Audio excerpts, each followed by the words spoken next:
శివా మూలము నీవేనయ్యా శివా మూలము నీవేనయ్యా శివా ఆది దైవము నీవయ్యా ఆది దైవము నీవయ్యా నామము రూపము గుణములు లేని నామము రూపము గుణములు లేని ఆత్మజ్యోతివి నీవు శివా ఆత్మజ్యోతివి నీవు శివా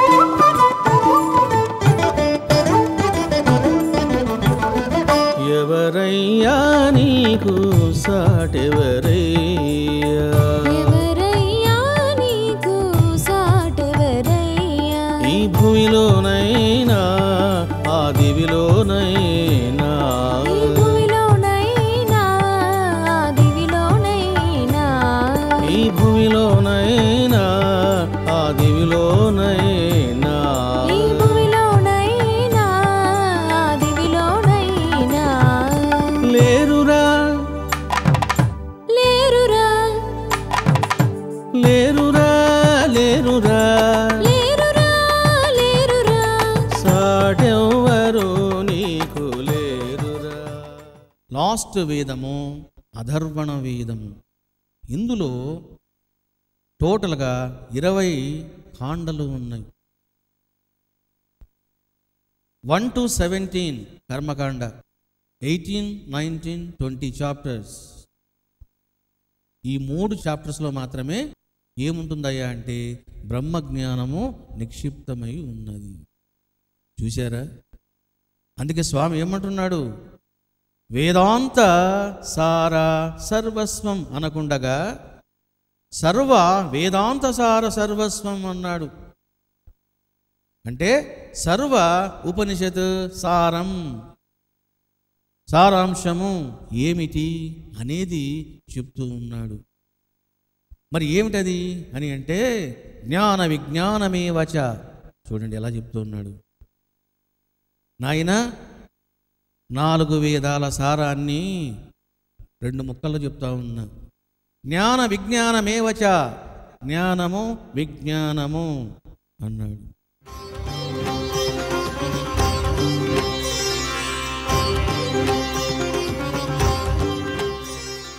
మరి జ్ఞానం అంటే ఏమిటి, విజ్ఞానం అంటే ఏమిటి? జ్ఞానము అంటే శాస్త్రజ్ఞానము, విజ్ఞానము అంటే అనుభూతి జ్ఞానము, అనుభూతి జ్ఞానం. ఇంద్రుడు ఉన్నాడు అని చెప్పేసి ఏం చేస్తున్నాము, ఇంద్రుడిని పొగుడుతూ ఉన్నాం. హే ఇంద్ర, నీకోసం మేము హోమాలు చేస్తూ ఉన్నాము, నీవు మా కోరికలు తీర్చు. అగ్నిమీలే పురోహితం అని చెప్పేసి మనం అగ్నిదేవుని కీర్తిస్తూ ఉన్నాం. అగ్నిదేవా మా కోరికలు నువ్వు తీర్చు అని మనం పాడుతూ ఉన్నాం. అదేవిధంగా వరుణదేవుడిని కీర్తిస్తూ ఉన్నాము, పొగుడుతూ ఉన్నాము. మరి వీళ్ళంతా ఎక్కడున్నారు? Where is Agnideva, where is Indra, where is Varunadeva? వీళ్ళందరూ కూడా స్వర్గములో ఉంటారు. స్వర్గములో ఉన్నారు అన్నది శాస్త్రజ్ఞానం. మరి నిజంగా ఉన్నారా లేదా? ఎలా ఉన్నారు ఉంటే వాళ్ళ స్వరూపం ఏ విధంగా ఉన్నది, అసలు ఆ స్వర్గం ఏ విధంగా ఉన్నది, భూమి నుండి స్వర్గానికి ఉన్నటువంటి డిస్టెన్స్ ఎంత, అది లౌకికమా అలౌకికమా? చూసారా? ఇదంతా విజ్ఞానము. కాబట్టి స్వర్గము ఉన్నది అని తెలుసుకోవడము, స్వర్గానికి సంబంధించినటువంటి వర్ణన గ్రహించడము శాస్త్రజ్ఞానము. దత్తుడు అంటున్నాడు జ్ఞాన విజ్ఞానమేవచ, జ్ఞాన శాస్త్ర జ్ఞానము, విజ్ఞానమేవచ అంటే అనుభవ అనుభూతి జ్ఞానం. కాబట్టి స్వర్గం ఉంది అన్నది అందరూ మాట్లాడుతూ ఉంటారు. మరి ఎవరైనా చూశాడా? స్వర్గాన్ని చూడాలంటే ఏం చేయాలి? ఇక్కడ చావాలి. కాబట్టి సచ్చిన తర్వాత మనమంతా స్వర్గం చూస్తాం, అక్కడ సుఖాలు అనుభవిస్తాం. నరకం కూడా చూస్తాం, అక్కడ తన్నాలు తింటాం. మళ్ళీ కథ మామూలే. మరి నేను అంటున్నాను స్వర్గము ఉన్నది ఉన్నది ఉన్నది అంటున్నామే కానీ how is the heaven, where is the heaven? కోట్లల్లో ఒక్కడు కూడా చూడడు. ఎవడైనా చూశాడు అంటే అతన్నే సిద్ధారూఢుడు యోగారూఢుడు అని అంటారు. రమణ మహర్షి, రామకృష్ణ పరమహంస, ఆది శంకరాచార్యులు, షిరిడి బాబా, అక్కల్కోట స్వామి, తాజుద్దీన్ బాబా, గజానన్ మహారాజ్, వీళ్ళంతా కూడా ఇదిగో ఇవన్నీ చూసిన వాళ్ళే. వాళ్ళకు చూడడం కాదు, సర్వలోక సంచారం చేస్తుంటారు వాళ్ళు. అందుకే నేను పాటలు పాడుతూ ఉంటాను. సర్వలోక సంచారి, చూసారా? సర్వలోక సంచారి. కేవలం స్వర్గమే కాదు, అనేక లోకాలు చూస్తూ ఉంటారు. దీన్ని ఏమంటారు? విజ్ఞానం అని అంటారు. కాబట్టి జ్ఞానం అనేది నీకు శాస్త్రం వలన లభిస్తే, విజ్ఞానం అనేది ఏ విధంగా లభిస్తుందండి? ధ్యానము వలన లభిస్తుంది అని తెలుసుకోవాలి. తెలివైన వాడు ఎప్పుడు కూడా ఎక్కువగా మాట్లాడడు. వాడు ఏం చేస్తాడంటే మౌనంగా ధ్యానంలో ఉంటాడు. మాట్లాడితే నువ్వు పొందేది అల్పమేవా స్వల్పమేవా. నోరు మూసుకొని కూర్చుంటే అపారంగా నీకు కలుగుతుంది. కాబట్టి మాటల వలన, ఉపన్యాసాల వలన నీకు ప్రాపంచికమైనటువంటి కీర్తి, సిరి సంపదలు ఇవి లభిస్తాయేమో కానీ అసలైనటువంటి ఆధ్యాత్మిక సంపద ఇది వాడు సొంతం చేసుకోలేడు. కాబట్టి జ్ఞానం అనేది శాస్త్రం వలన లభిస్తుంది, విజ్ఞానం అనేది ధ్యానం వలన లభిస్తుంది. అందుకే శాస్త్రం చెబుతుంది జ్ఞానాతు ధ్యానం విశిష్యతే. అది అసలు నిజమైనటువంటి జ్ఞానం నీకు ఎలా లభిస్తుందండి? శాస్త్రాల వలన లభించదు. శబ్దజాలం మహారణ్యం. పండితులు విద్వాంసులే అర్థం కాక గొడవ పడుతూ కాలక్షేపం చేస్తూ ఉన్నారు, కాలాన్ని దుర్వినియోగం చేసుకుంటూ ఉన్నారు. చేయవలసింది ఏంటో తెలిసినా ధ్యానం చేయాలి. ధ్యానం చేసినప్పుడు లోకాలు ఎలా ఉన్నాయి, స్వర్గం ఎలా ఉన్నది, నరకం ఎలా ఉన్నది, ఇవన్నీ కూడా నీకు తెలుస్తాయి. దత్తుడు చెబుతూ ఉన్నాడు, నాయన సర్వ వేదాంత సార సర్వస్వం జ్ఞాన విజ్ఞానమేవచ. నీవు జ్ఞానాన్ని పొందు, విజ్ఞానాన్ని కూడా పొందు. బ్యూటిఫుల్. చూసారా? నిన్న మీకు చెప్పాను ఉపనిషత్ క్లాసులో, పరోక్ష జ్ఞానము అపరోక్ష జ్ఞానము అన్నాను. పరోక్ష జ్ఞానమే జ్ఞానము, అపరోక్ష జ్ఞానమే విజ్ఞానం అంటారు అన్నది సత్యం. మరి విజ్ఞానం అంటే ఏమిటిది? అపరోక్ష జ్ఞానం. ఈ విషయాన్ని చూడండి, శ్రీకృష్ణ పరమాత్మ కూడా అర్జునునికి చక్కగా చెప్తాడు, నాయన నువ్వు ఏమి సాధించాలి అన్నది కృష్ణుడు చెబుతాడు. తోడి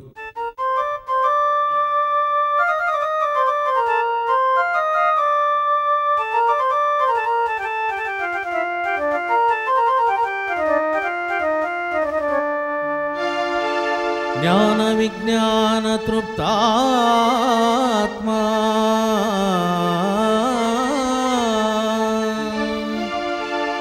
కూటస్థో విజితేంద్రియః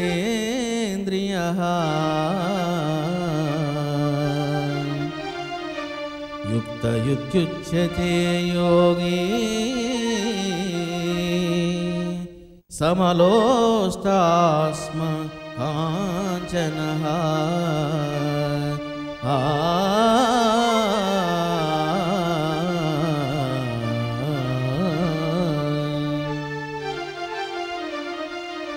చూసారా, కృష్ణుడు చెప్తున్నాడు, అర్జున జ్ఞాన విజ్ఞాన తృప్తాత్మ, నీ ఆత్మ కేవలము శాస్త్ర జ్ఞానముతో తృప్తి పడకూడదు. నీ ఆత్మ విజ్ఞానంతో తృప్తి పడాలి. జ్ఞానం ఉండాలి, విజ్ఞానం ఉండాలి, బుద్ధి జ్ఞానం ఉండాలి, అనుభూతి జ్ఞానం కూడా ఉండాలి, అనుభవ జ్ఞానం కూడా ఉండాలి. కూటస్థో విజితేంద్రియ, కూటస్థో అని అంటే ఆ బ్రహ్మానుభూతిలో నీవు కొలువై ఉండు. కర్మేంద్రియాలను, జ్ఞానేంద్రియాలను, మనస్సును, ఈ ఇంద్రియాలన్నింటిని కూడా నీవు జయించి అతీతంగా ఉండుము. యుక్త యుత్యుచ్యతే యోగి, అతడిని నిజమైనటువంటి యోగి అంటారు. కేవలం ప్రాణాయామం చేసేవాడు యోగి కాదు. ఇదిగో జ్ఞాన విజ్ఞాన తృప్తాత్మ, జ్ఞానము చేత విజ్ఞానము చేత అతడు తృప్తి చెందాలి. సమలోష్టాస్మ కాంచన, మట్టిని బంగారాన్ని ఒకే విధంగా చూడాలి. చూసారా, మట్టి బంగారం, విలువ లేనిది మట్టి, విలువ ఉన్నది బంగారం. మరి ఒకే విధంగా చూడడం ఏమిటండి అని అంటే అనిత్యః. నిన్న మీకు చెప్పాను, ఇదంతా కూడా అనిత్యము, వికారజాతము, శాశ్వతంగా నీ దగ్గర ఉండేది కాదు. అవి నిన్ను పట్టుకున్నా నీవు వాటిని పట్టుకోలేవు. ఎందుకంటే ఒకనాడు అన్ని విడిచి నీవు వెళ్ళక తప్పదు.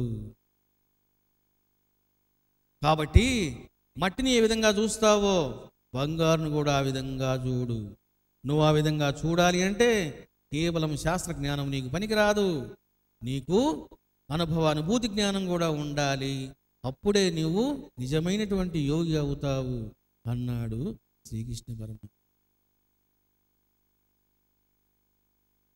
కాబట్టి ఈ రకంగా దత్తుడు జ్ఞాన విజ్ఞానమేవచ అని చెప్పడం జరిగింది. ఇక నెక్స్ట్ చెప్తూ ఉన్నారు, అహమాత్మ నిరాకారః సర్వవ్యాపి స్వభావతః. మరి నేను ఎవరిని చూసారా, అహమాత్మ, నేను ఎలా ఉన్నాను, నిరాకారః, ఎక్కడ ఉన్నాను, సర్వవ్యాపి, ఏ విధంగా, స్వభావతః. Beautiful teaching. దత్తుడు అక్కడ ఉన్నాడు, ఇక్కడ ఉన్నాడు అనేది భ్రమ. Who is the Datta? దత్తుని యొక్క స్వరూపం ఏమిటి? దత్తుడు ఎక్కడ ఉన్నాడు, ఎంతగా వ్యాపించి ఉన్నాడు అన్నది ఎవరు చెప్పాలి? స్వయంగా గురువే చెప్పాలి. దత్తుడు స్వయంగా చెబుతూ ఉన్నాడు, నాయనా సర్వ వేదాంతసార సర్వస్వం జ్ఞాన విజ్ఞానమేవచ అహమేవ నిరాకారః సర్వవ్యాపి స్వభావతః. మరి నేను ఎవరిని తెలుసునా అన్నది 3 లక్షణాలు చెబుతూ ఉన్నాడు. ఇక్కడ ఈ 3 లక్షణాలలో దత్తుడు దొరికిపోతాడు. వాట్ ఈస్ దత్త? అసలు దత్తుడు అంటే ఏమిటి అన్నప్పుడు, అహమాత్మ, నేను ఆత్మస్వరూపాన్ని, పరమాత్మ స్వరూపాన్ని, పరబ్రహ్మాన్ని. నేను ఏ విధంగా ఉన్నాను? నాకు ఆకారం ఉన్నదా? నేను నిరాకారుడిని, నిరాకారః. మరి నేను ఎక్కడ ఉన్నాను? నేను సర్వవ్యాపి, సర్వం వ్యాపించి ఉన్నాను. అహమాత్మ నిరాకారః సర్వవ్యాపి, 3 లక్షణాలు. మరి ఈ విధంగా నాకు ఎలా వచ్చాయి? నేనేమైనా తపస్సు చేశానా? చూడండి, ప్రాప్తము అప్రాప్తము, స్వాభావికము యాదృచ్ఛికము. నేను ఏ రంగులో ఉండాలో అది స్వాభావికం. మేకప్ వేసుకోవడం యాదృచ్ఛికం. నీ పెదవులు ఎలా ఉండాలో అది స్వాభావికం. లిప్టిక్ వేసుకోవడము యాదృచ్ఛికం. కాబట్టి లిప్టిక్ వేసుకున్నవాడు ఏమవుతుంది? అది వస్తుంది, పోతుంది, మారుతుంది. కానీ పెదవుల యొక్క రంగు మారుతుందా? మారదు. శరీరం యొక్క రంగు మారుతుందా? మారదు. ఎందుకంటే దట్ ఈజ్ న్యాచురల్. ఇక్కడ దత్త భగవానుడు చెబుతూ ఉన్నాడు, నాయన నేను ఎవరినో తెలిసిన పరబ్రహ్మ స్వరూపాన్ని, సర్వం వ్యాపించిన వాడిని, నేను నిరాకారుడిని అని చెబుతూ ఉన్నాడు.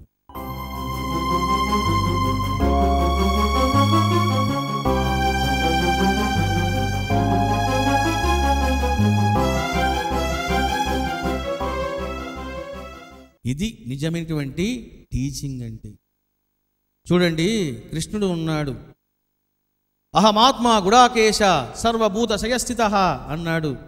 అర్జున, సర్వ ప్రాణులలో నేనే కొలువై ఉన్నానయ్యా అన్నాడు.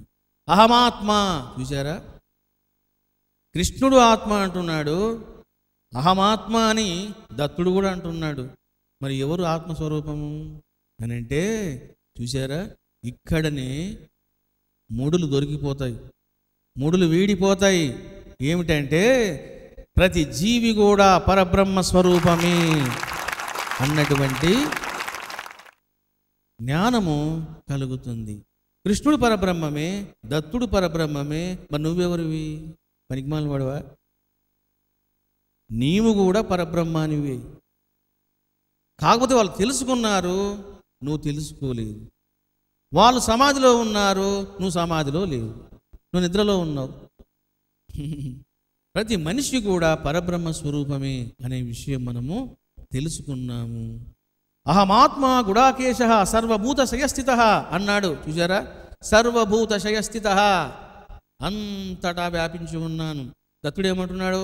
అహమాత్మ నిరాకార సర్వవ్యాపి అని దత్తుడు అంటూ ఉన్నాడు. బట్ మరి ఏది కరెక్టు అని అంటే, కృష్ణుడిది కరెక్టే, దత్తుడిది కరెక్టే. ఇద్దరు కూడా పరబ్రహ్మ స్వరూపులే. ఇక్కడ ఎంత దత్తుడు చాలా ప్రజ్ఞానంతో మాట్లాడుతూ ఉన్నాడు. మరి మీరు అనుకుంటారేమో నేను తపస్సు చేసి ఆత్మస్వరూపాన్ని అయ్యానని. నో నో కనెక్షన్ విత్ తప. మీరు అనుకుంటారేమో నేను కఠోరంగా శ్రమించి తపస్సు చేసి అవతరించి నేను నిరాకారంగా ఉన్నాను అని. నేను ఏ తపస్సు చేయలేదు. మీరు అనుకుంటారేమో నేను తపస్సు చేసి సర్వవ్యాపకత్వాన్ని సాధించాను అని. తపస్సుకు ధ్యానానికి సర్వవ్యాపకత్వానికి సంబంధమే లేదు. నిరాకారము, ఆత్మస్వరూపము, సర్వవ్యాపకత్వము నాకు ఏ విధంగా వచ్చాయంటే స్వాభావికం. బ్యూటిఫుల్.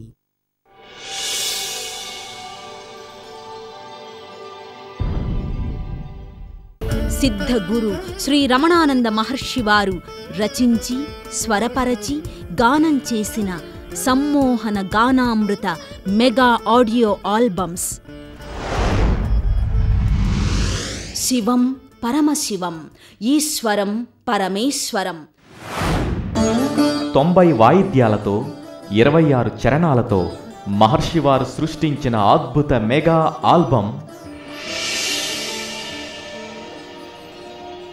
శివం పరమశివం.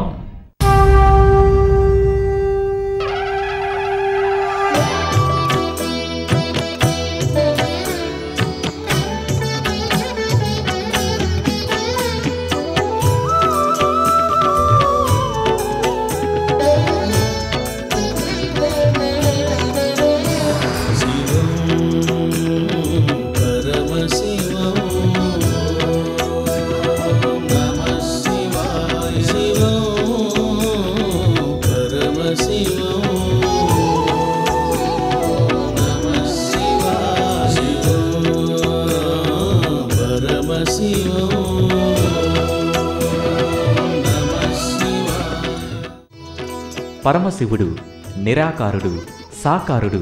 పరమశివుని నిరాకార స్వరూపాన్ని శివుడు అంటారు.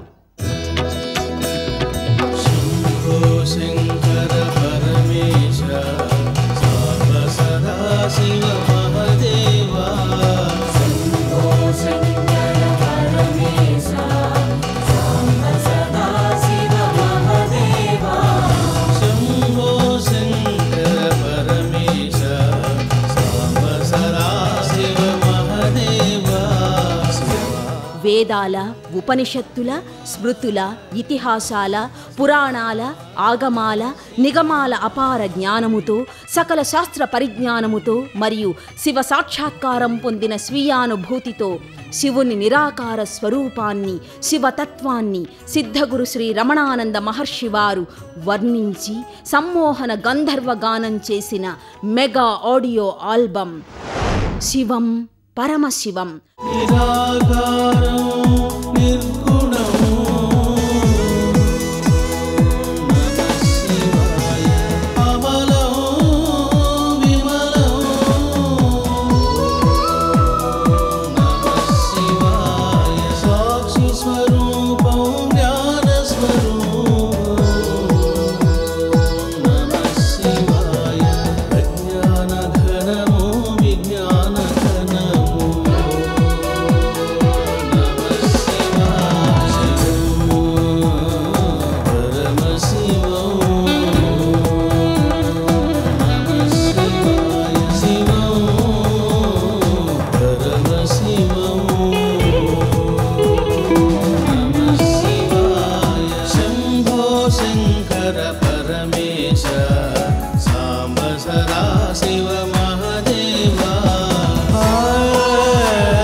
ఏడు లక్షణాలతో 90 వాయిద్యాలతో సిద్ధగురు శ్రీ రమణానంద మహర్షి వారు భక్తి పారవస్యముతో ఆత్మానందముతో గానం చేసిన mega audio album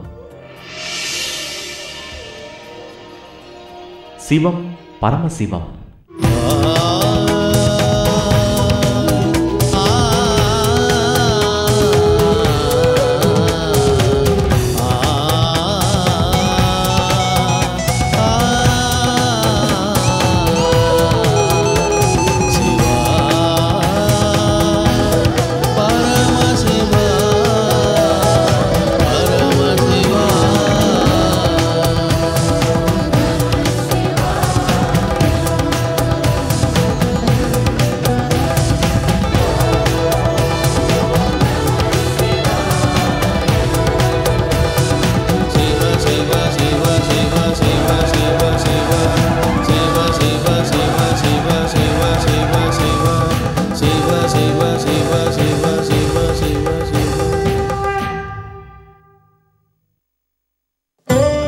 mega audio albums ఆవిష్కరణోత్సవం 2013 డిసెంబర్ 29.